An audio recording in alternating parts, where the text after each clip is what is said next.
Dentro do Kybalion nós temos os princípios, né? Que seria os passos, o caminho, a forma de acessar, a maneira pela qual eu vou atingir algo. São 7 princípios, Perfeito. né?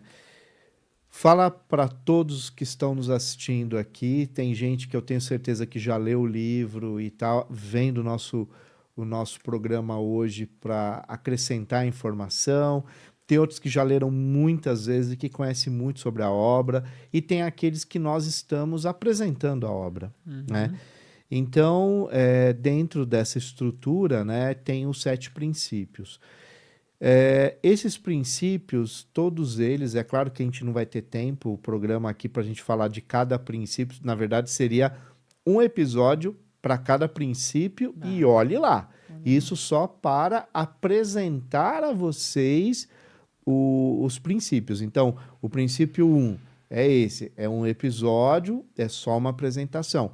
Porque, como bem disse o John, o princípio ele é muito profundo e dependendo do momento de vida que você tá, você também tem, você é atingido de forma diferente, né? Perfeito. Mas para a gente poder levar a compreensão, né, da apresentação da obra, que é o objetivo de hoje, depois a gente pode até aprofundar. Vamos pegar o Uhum. princípio um, o primeiro, o segundo, e vamos trabalhar aqui. Mas, enfim, quais são os 7 princípios? Ótimo, ótimo. Né, que o Kybalion apresenta. Então vamos lá, pela estrutura da obra, Uhum. do primeiro até o sétimo. Vamos lá. Bom, a obra ela começa jogando para você que esses princípios, por mais que eles estão estabelecidos em ordem, não necessariamente Sim, você vai trabalhar com eles de uma forma cronológica, mas eu prefiro da forma cronológica. Por quê? Porque existe até um certo sentido matemático em que, como se fosse uma escadaria, como o próprio Hermes registra na obra, ou seus seguidores, uma escadaria em espiral, até você conseguir fazer um processo de evolução em que você atinja um nível em que você ascensione, em que você saia deste plano e vá conseguir ter um maior contato com o todo, que seria este Criador. Então, primeiro, você tem um princípio que é chamado de mentalismo, em que você compreende que tudo que está à nossa volta é mental, então o universo é mental, tudo é composto por uma energia que se produz de forma que é mais similar à nossa capacidade chamada de imaginação.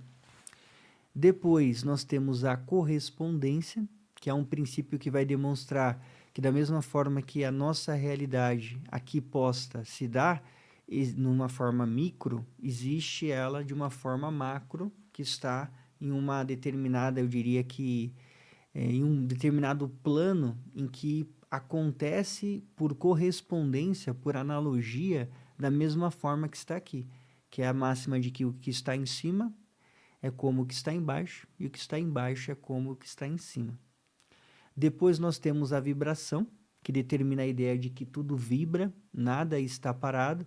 Isso dialoga perfeitamente com a mais moderna aí, física quântica, em que se entende essa irrealidade que vemos dos objetos estarem parados e de nós, de alguma forma, estarmos estáticos, né? Essa vibração, eu diria que ela está sendo compreendida da mesma forma como a esfericidade da Terra. Por muito tempo, o ser humano desconhecia essa possibilidade e aí tomou esse conhecimento.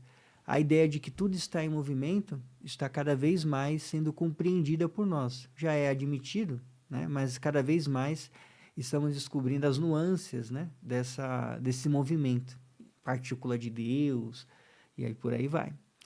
Na sequência, nós temos a ideia de que é chamado de polaridade, em que nós vamos trabalhar com opostos que são necessariamente distantes, mas ao mesmo tempo, quanto mais distante, mais próximo está.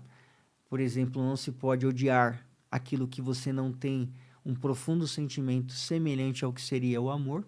Então, ódio e o amor são polos distantes, mas ainda assim estão muito próximos.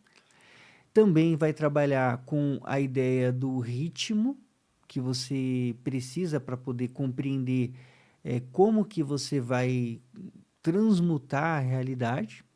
Vai trabalhar na sequência com a ideia da causa e do efeito, para compreender essa relação entre as coisas. E, por fim, com a ideia do gênero, que hoje é um tema bem complicado de lidar, mas que, em sua essência, trata-se de dois tipos, né, de formas diferentes de se apresentar neste mundo, seja o masculino ou o feminino. Não necessariamente atrelado ao conceito que temos hoje, mas de uma forma muito mais ampla e, ao mesmo tempo, muito mais simples. Então, seria essa trajetória que a pessoa que lê a obra, né, vai tomando conhecimento dos princípios.